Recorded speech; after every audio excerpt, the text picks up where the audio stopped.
Qual é o assunto que Jesus mais trabalhou nos 3 anos que ele teve o seu ministério aqui na terra? Quem arrisca?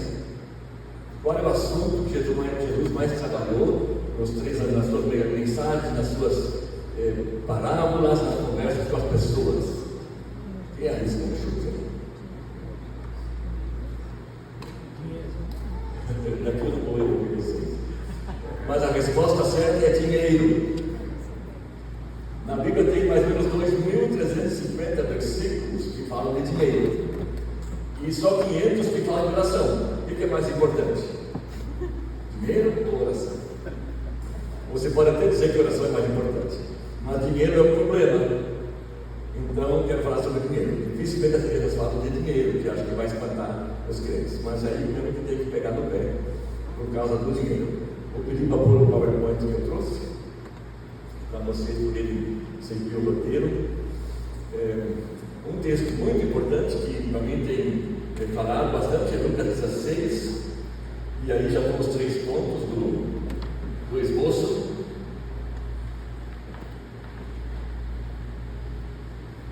A primeira palavra é confiança em Deus. E tem a ver com todos nós, não só com os fazendeiros que têm que orar para chover na hora certa e não chover demais depois da hora certa. Eu acho que os fazendeiros são as pessoas que mais têm que orar todo dia, que tem que chover na hora certa e não chover na hora certa. Mas também depende dos profissionais liberais, não é? Advogados, por exemplo, tem que orar para que entre o serviço, dentista tem que orar para que entre o serviço. Mesmo os que recebem um contra-cheque fixo todo mês, você não sabe, a gente não tem controle sobre a nossa vida. Você não sabe o dia de manhã, o que vai acontecer. Então, a confiança em Deus é a primeira palavra-chave aqui. Tudo que nós temos, tudo que nós recebemos, o nosso sustento diário vem de Deus. Deus é que supre o que nós precisamos. Pode passar adiante ali. O texto do 16:13: um escravo não pode servir a 2 donos, pois rejeitará a um e preferirá o outro. Ou se dedicará a um e desprezará o outro. Vocês não podem servir a Deus e ao dinheiro. Na minha opinião, é ali que acontece a conversão. No dia que você decide confiar em Deus e não no dinheiro. O que você faz quando as contas apertam? Você corre para o banco, você estoura o cartão de crédito, você pede para amigos. O que você faz quando você precisa pedir socorro em relação às finanças? Nosso primeiro recurso devia ser para Deus, porque Ele é que nos sustenta, o sustento vem de cima. Então a palavra-chave aqui é confiança. E tem que haver uma conversão completa. Muita gente diz que a gente lê a Bíblia como se a gente não tivesse dinheiro. E a gente usa dinheiro como se a gente não tivesse Bíblia. A palavra-chave aqui é confiança. Tem aquela história, não sei se é verdadeira, mas já ouvi várias vezes. Eu sou batista, então na igreja batista, o irmão estava descendo no batistério e ele sentiu que a carteira estava no bolso, então ele tirou para dar um pouquinho de segurar. O pastor disse: não, põe de volta. Eu quero batizar a carteira também. Então, essa conversão tem que acontecer primeiro, confiança. Vale para o campo missionário. Tem algumas fotos aí. O livro que eu mostrei, A Casa, tem esse nome porque a gente, quando foi para Angola a primeira vez, levamos uma casa pré-fabricada. Nós íamos ficar 2 anos. Eu ia dar aula no seminário e eu fui lá primeiro, vi que o mais caro do projeto era o aluguel, mais ou menos $1.000 por mês de aluguel. E eu ia ficar 2 anos, são $24.000 vezes 5. Então 25.000. Não, ixi, depois você faz as contas. Mas eu consegui comprar uma casa pré-fabricada por $14.000. Então fiquei no lucro, mandei a casa para lá. E fiz um contrato com o seminário para me pagarem um aluguel, um salário, como se fosse um professor local. Eles assinaram o contratinho, bonitinho, cheguei lá, montei a casa. Eu só cometi um erro, não perguntei quanto é que estava o salário local. Só depois de instalado eu descobri que o salário local era $90, R$500. E nós, esposa e 4 filhos. Né? Como é que você vive, ficamos lá 2 anos, com R$500 por mês? Um país onde tudo que veio para você comer é importado, imagina os preços. Então, a história vai longe, a casa pronta ali, né? Montadinha. Passa a próxima foto. Não foi só a casa, porque a ideia de fazer uma casa pré-fabricada despertou a ideia no povo lá dos angolanos de fazer um prédio pré-fabricado para o seminário. A gente estava em algumas salinhas dominical de uma igreja pequena. Então o prédio está aí, custou 500 US$1.000 que passou na minha mão, não ficou nenhum. Passaram todos, o prédio está ali pronto. Adiante. Como é que nós fizemos? A nossa casa pré-fabricada foi em 2 containers, era uma casa de concreto, então, pelo volume cabia no container, mas pelo peso, teve que ir em 2 containers. E aí a igreja nossa, em Curitiba, encheu aqueles 2 containers, a parte vazia, com doações. Muita coisa, muitos alimentos não perecíveis, sacos de farinha, macarrão, latas de óleo, massa de tomate, encheram tudo. Algumas coisas que a gente precisava também, papel higiênico, isso não tinha, e assim por diante. Então, nós descobrimos agora, era um país que estava saindo do comunismo, em 90, nós chegamos lá, em 91 acabou o comunismo. O comunismo funciona basicamente que todo mundo tem emprego, o governo garante para que todo mundo tenha emprego, e cada sindicato tem uma loja. Nós ganhamos um cartão da loja dos estrangeiros cooperantes. Aí você ia lá, mas já não tinha nada, não estava mais funcionando o sistema. Era uma barra de sabão, um pacote de macarrão, um pouquinho de sal grosso, uma lata de óleo, e era o que tinha. Então, as pessoas se viravam, quem tinha roça, parentes do interior, trazia frutas, verduras nos becos sem saída, abriam no chão os panos com produtos da terra. Quem tinha algum acesso a importações, tinha açúcar, tinha farinha, tinha arroz importados, aí funcionava toda a na troca. E a melhor moeda que tinha era roupa, não havia loja de roupa. E nós tínhamos ganhado muita roupa usada de oferta. Aqueles containers estavam cheios de roupa usada. Nós passamos 2 anos a fazer negócio. Ela saía de casa com uma sacolinha, a rapaziada já vinha com ele: amiga, o que você está hoje? E a amiga veio a sacola: eu quero uma lata de leite em pó. Não tinha leite em natura, naturalmente. Eu quero uma lata de margarina. E daí eles já corriam com os becos e já traziam, daí negociam: vale uma camisa, vale uma calça, vale um sapato. Nós passamos 2 anos trocando roupa por comida. Nunca faltou comida em casa. Então, confiança em Deus. Deus supre. Mesmo aqui, onde não é tão caótico o sistema, a vida, não é? Mas a gente volta e meia passa por apertos e perrengues, e a gente tem que aprender a confiar em Deus. Começa a finança da conversão do bolso, da decisão, e confiar somente no Senhor. Então aí a Wilson está na feira negociando. Segunda palavra é integridade. Integridade. O mesmo texto de Lucas 16. Quem é fiel no pouco também é fiel no muito, quem é desonesto no pouco também é desonesto no muito. Assim, se vocês não forem dignos de confiança e cuidado das riquezas deste mundo ímpio, quem confiará as verdadeiras riquezas a vocês? E se vocês não forem dignos de confiança em relação ao que é dos outros, quem lhe dará o que é de vocês? A gente tem usado esse texto para dizer que quem não é fiel por R$10 não merece 10 mil. Mas o texto não está dizendo exatamente isso. Veja nas cores. O vermelho, pouco, riqueza desse mundo é dos outros, é alheio. O que tem pouco valor, está em cima pouco, o que tem pouco valor, são as coisas deste mundo. Elas não são nossas, são emprestadas. Deus nos disponibiliza para o nosso uso. O que tem muito valor são as verdadeiras riquezas que já são nossas. Então, quem não é honesto no manuseio das coisas deste mundo, não merece receber as eternas. Essa é a ideia desse texto. Então, se você não for íntegro no manuseio das riquezas deste mundo, você é capaz de perder as outras. O texto anterior fala de fazer amigos com as riquezas deste mundo, para que eles nos recebam quando chegarmos lá em cima.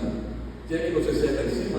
Não é São Pedro, é Jesus. Então, vamos usar as riquezas deste mundo de um jeito que Ele nos receba quando chegarmos lá. O desafio é muito grande, irmãos, de nós sermos íntegros no nosso dia a dia. Umas fotos aí de novo da África.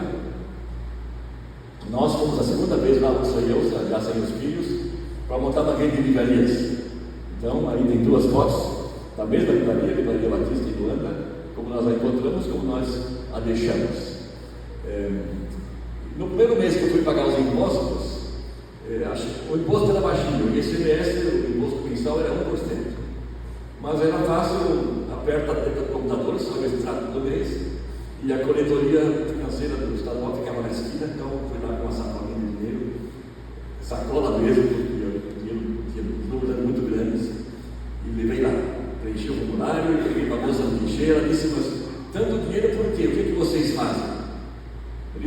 vende livro, você pode ver daqui a livraria.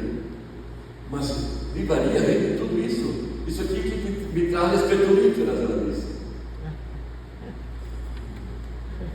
Eu disse, não, está aqui no extrato. Eu apertei até meu computador para abrir o faturamento do mês, 1% é isso aqui, ó. O impacto foi muito grande para ela e para mim. E sabia, puxa, eu estou pagando tanto para outras petrolíferas. Como é que eles fazem para ter um balancete onde só aparece isso no extrato do faturamento? Então a integridade começa nas coisas da contabilidade, né? Compartilhei ontem no grupo que minha experiência profissional anterior foi na área de contabilidade, então eu sei fazer contas, eu só fazia essas contas.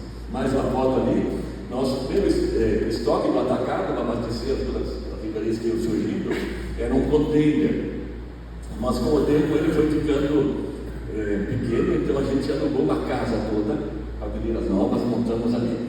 Para transportar os livros de um lugar para o outro, eu contratei um carreiro, um caminhãozinho, uma caminhonetinha para fazer o transporte. Ele fez 7 viagens.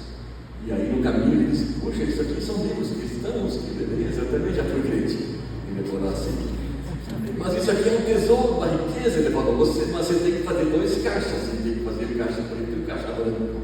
Eu não perguntei para ele qual que é o preto para o branco, mas eu falei para ele, meu amigo, você já foi crente, eu vim aqui para mudar esse país. Quando é que eu vou mudar esse país se eu fizer que nem vocês? Então a integridade é a chave na hora também de você dar o seu testemunho para as pessoas. O desafio é grande, como eu falei, mas é um desafio que tem que ser atendido. Quem é empresário aqui, e mesmo que não é, nas suas contas diárias, a integridade é a chave. Coisas pequenas. Às vezes você aproveita para galinha morta, porque alguém está desesperado, tem que pedir alguma coisa. Não é correto, não é certo, não é justo, pode até ser legal, mas não é correto você se explorar as pessoas. Você aproveita para pagar o mínimo para as pessoas que trabalham para você, você poderia pagar um pouco mais. Não é errado, não é ilegal, mas moralmente pode ser mais justo você pagar um pouco mais. Então aqui já entra a próxima parte. Comentei com o Rafael. A gente tem desde sempre o hábito de ordenar pastores e missionários ao ministério. Mas nós devemos ordenar pastores, sugestão aí, ordenar também empresários ao ministério. Fazer uma reunião específica para missionários e botar a mão na cabeça deles, para eles serem testemunho não só da correção do manuseio das contas, mas também como bênção para a sociedade, gerando os empregos, abençoando pessoas e também os profissionais, não é? A gente até faz isso, que alguém teve formatura, traz para frente para orar pelos formandos, os que se formaram agora. E pode botar a mão na cabeça deles também. Fala por advogado aqui, né? Difícil achar advogado crente. Põe a mão na cabeça dele, para ele ser um testemunho. Desculpe. Para ele ser autêntico, cristão do manuseio das coisas. Consagrar os nossos profissionais e os nossos empresários ao ministério. Para eles terem integridade e para eles serem generosos e bondosos nas coisas que Deus pôs na mão deles. Isso nos leva ao terceiro ponto, que é a generosidade. Aqui o texto é Coríntios capítulo 8, versículo e o 9, 2 capítulos inteiros, que eu não vou ler, senão porque saí só depois do almoço daqui, mas eu separei alguns versículos e alguns pontos. O contexto é Atos 11, onde o autor de Atos, Lucas, nos mostra que havia uma grande fome na Palestina, talvez uns 3 anos de seca, e a igreja de Jerusalém estava passando necessidade, também porque atraía muita gente para vir para Jerusalém, cidade santa, os mais velhos queriam morrer lá, então a igreja foi acolhendo muita gente necessitada e estavam passando fome lá. Então Paulo desafiou as igrejas novas a ajudar a igreja mãe. É o contrário do que a gente geralmente faz, que a igreja mãe fica ajudando a igreja nova. Aqui é o contrário, as igrejas novas vão ajudar a igreja mãe. E resolveu fazer uma grande coleta. Então ele viajou pela Galácia, Grécia, e foi isso que uma das igrejas que ele tinha fundado, a fazer uma grande coleta. Não pense em bancos, não havia bancos, havia moedas. Então, no começo do capítulo 9, você vai ver que é uma comissão de leões de chácara, assim, gente bem forte, para carregar aqueles sacos de moedas até Jerusalém. Não podia ser qualquer pessoa que tinha portejado aquele tesouro. Eu vi ali, achei 7 motivos para sermos generosos. E essa é a terceira palavra-chave aqui: confiança em Deus, integridade e generosidade. Nós damos o dízimo meio por obrigação, não é? E com um pequeno vício nele de achar que se eu dou 10% para Deus, o resto é meu. Essa não é a ideia de Deus quando fala de dinheiro. Jesus só fala do dízimo uma vez, quando ele critica os fariseus, que davam o dízimo até no chá. Olha, 10 folhas de papel de capim-limão no quintal e levam uma para a igreja. Parar com isso. Não é assim que 10% é meu, o resto é de Deus. Tudo é de Deus. E a gente tem que perguntar para Ele: quanto disso que eu recebi devo passar adiante? Eu gosto de pôr até no primeiro slide o contraste entre dízimo e primícias. Quem trabalha em agricultura pode fazer as contas. Se você colheu 10 sacos de soja ou trigo, dízimo é 10. Se você colheu 10 sacos, dízimo é 1. Prepara um saco e leva para a igreja. Primícias é diferente, é a colheita do primeiro dia, que você consagra a Deus como testemunho de que você conhece que tudo é dele. Então, você não sabe ainda quanto é que vai dar a colheita, mas você já separa essa primeira parte na confiança de que não vai te faltar no fim do mês. Aí entra de novo a confiança. E vale para a gente também. Qualquer dinheiro que entra, você pode perguntar para o Senhor: quanto o Senhor quer que eu passe adiante?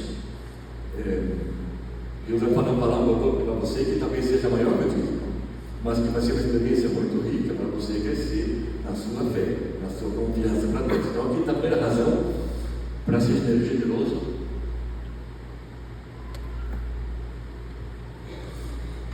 Volta lá no primeiro slide. Nós somos ricos. Volta no primeiro ponto ali, o versículo que eu separei é o versículo 7. Nós transbordamos em tudo da nossa riqueza, na fé, na palavra, no conhecimento, na dedicação, no amor e no privilégio de contribuir. E a palavra que está na sua antiga é graça, na graça de poder contribuir. O pastor Caio Fábio, já com o dele, ele tinha um livro com esse título: Uma Graça que Poucos Desejam. A graça de contribuir. Ele está escrevendo para os coríntios, usando o exemplo dos macedônios de Filipos, que ele tinha dito para os filipenses: olha, vocês não precisam contribuir, vocês são muito pobres. E eles fizeram questão de contribuir porque não queriam perder essa graça de poder contribuir, esse privilégio de poder contribuir. Então não espere ficar rico para começar, até porque ninguém sabe o que é rico, né? Você é rico a partir de quanto? Esses dias saiu o jornal que um americano tinha inventado um programa novo de internet, um aplicativo, e vendeu para o mundo por 2 bilhões de dólares. E ele achou: isso é muito, o que eu vou fazer com 2 bilhões de dólares? Eu vou dar tudo embora e ficar com 100 milhões de dólares. Isso é suficiente para mim. Então, cada um vai ter que dizer quanto é rico, mas não espere ficar rico. Comece já. A experiência nos mostra que os pobres são mais generosos do que os ricos. E os pobres também pagam mais impostos que os ricos. Então, meu desafio está ali. Nós já somos ricos, então não espere ficar rico. Comece já a contribuir. 2. Segundo argumento: prove que o seu coração mudou. Quero ver a sinceridade do amor de vocês. Filipenses 4:17, e Paulo diz assim: não é que eu preciso de oferta, vocês é que tem que dar, para provar que o coração mudou, para provar que o moço está convertido. Deus quer ver o crédito na conta de vocês. Então prove que você mudou, que você não é mais um egoísta, avarento, ganancioso, pensando no seu patrimônio guardado, mas que você tem o coração aberto. Lembre que Deus não põe dinheiro na mão de vaca, na mão cheia de cobra. Ele só põe dinheiro na mão aberta que vai passar adiante o dinheiro que entrou. Então esse é o segundo argumento. O terceiro: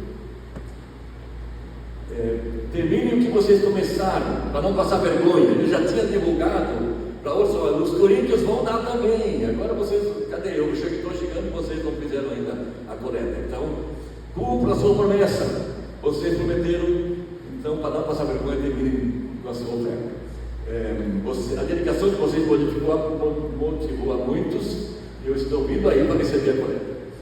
Eu pus em parênteses embaixo: os cristãos são famosos pela sua generosidade, nós somos famosos pela generosidade. Então, quando a gente fecha a mão, de alguma forma a gente traz uma má recepção para a gente. Com isso eu não quero dizer que a gente deve dar por impulso, nem por sentimento de culpa. A gente deve decidir antes como e aonde vai dar. Por exemplo, eu nunca dou dinheiro para alguém na rua, porque não estou ajudando essa pessoa, eu estou mantendo ela na rua. Se eu quero ajudar essa pessoa, eu teria que ir na casa dela para ver qual é a necessidade dela. Então, as minhas decisões, as nossas decisões de onde investir o dinheiro que entra, são tomadas em casa com oração, com harmonia entre nós, para decidirmos onde dar. Então, não dê por impulso, nem por sentimento de culpa, não deixe ninguém manipular você. Deixe Deus falar para você: ali eu vou pôr meu dinheiro. Legal? Quarto argumento. Um dia vocês podem precisar, o dinheiro não cai do céu nem cresce em árvores, está no nosso bolso. Então, se Deus não deu você a dar para alguém, dê para alguém, empreste, mas sem ficar cobrando, porque se você ficar cobrando, você perde o amigo. Então, se alguém tiver dinheiro emprestado, pode emprestar, mas sempre pensar em receber de volta. Se você não tem essa dificuldade, não dê. Sabendo que um dia que você precisar, Deus pode ouvir para você. Eu aprendi isso com o bispo Roberto Macares, da igreja Nova Vida. Anos atrás, numa conferência, ele contou a história do pai dele, que ele encontrou nas gavetas do pai dele, já aposentado, vários cadernos com anotações. E ele perguntou: pai, o que é isso aqui? E o pai disse: olha, eu anoto tudo que eu dou para qualquer lugar, eu anoto nesse caderno. Eu fiz um propósito de dar $1 milhão para Deus, que é canadense, $1 milhão para Deus durante a minha vida. E ele foi olhando aqueles tinha valores grandes ali, naquele caderno. Ah, sim, eu emprestei, sei lá, $1.000 para aquela igreja da Obras, emprestei $500 para aquele conjunto de som que quebrou a guitarra. Então, vários valores grandes estavam naquele caderno. Mas nunca devolveram. Ele disse: olha, quando Deus acha que eu preciso, ele manda alguém devolver. Ou ele manda alguém outro pedaço. E daí ele perguntou: então, pai, conseguiram já dar esse $1 milhão que você prometeu para Deus durante a sua vida? Já dei 2,5 milhões, ele disse, anotado na academia. Então, não se preocupe se você deu para alguém que não te devolveu. O dia que você precisar, Deus vai te devolver. E outra fonte, talvez, não a mesma pessoa. Então, esse é o desafio aí. Pode dar que um dia, se você precisar, Deus vai devolver. Aí, quinto motivo para ser generoso: Deus provê em abundância. Nós somos abençoados, não só com dinheiro, mas de todas as formas. E nossa generosidade vai resultar em graças a Deus. Isso já leva ao sexto ponto. Quando nós somos generosos, tem que dizer o sexto ponto ali, mais pessoas vão louvar a Deus. E esse é o propósito do trabalho missionário, que no mundo todo cada vez mais pessoas louvem a Deus. E se a gente investe na obra missionária, a gente vai estar contribuindo para que mais pessoas louvem a Deus. Esse é o objetivo do trabalho missionário. A gente quer que mais pessoas louvem a Deus. Então, invista bastante no trabalho missionário. E o último motivo é um motivo egoísta. Para você ser generoso, tem um motivo egoísta na lista. As pessoas vão orar por você. Você contribuiu, você comprometeu a apoiar o Diego no projeto. Ele vai orar por você, para não te faltar, porque vai voltar para ele. Então, seja egoísta ao contribuir, para as pessoas orarem por você. Então, eu temos uma meia dúzia de projetos que a gente apoia, alguns mais, outros menores. E Deus vai mandando mais dinheiro, a gente vai dando mais dinheiro para investir nos projetos que a gente. As orações estão aí sustentando a gente, e as ofertas que vão entrando. Então, um motivo egoísta muito apropriado aqui para você ser generoso. Então, aí os 7 pontos: nós já somos ricos, nosso coração mudou, nós começamos, não temos ficado na primeira metade. Se nós precisarmos, um dia Deus vai suprir. Deus já proveu em abundância. Mais pessoas já estão louvando a Deus e vão louvar a Deus. E mais pessoas vão orar por nós. Amém, irmãos? Amém. Vamos ser generosos. Então, recapitulando os 3 pontos: confiança em Deus, integridade, testemunho íntegro e generosidade. São 3 lições de muitas que a Bíblia nos ensina. 2 versículos para terminar. Atos 20, 35, mais bem-aventurado é dar do que receber. Pesquisando um pouco do grego aí, dar, na primeira linha, está no presente, tem presente no verbo. No grego, ter presente significa ação contínua. Quem tem o hábito de dar é mais feliz, mais bem-aventurado do que quem só pensa em receber. Faz sentido? Quem só pensa em receber é triste. Quem tem o hábito de dar é mais feliz, mais bem-aventurado. E o último, onde estiver o seu tesouro, estará o seu coração. Jesus disse em Mateus 6,21, que vocês devem inverter a frase: onde você puser o seu coração, você vai pôr o seu tesouro. Se o seu coração está no reino, você vai pôr o seu tesouro no reino. Amém? 3 decisões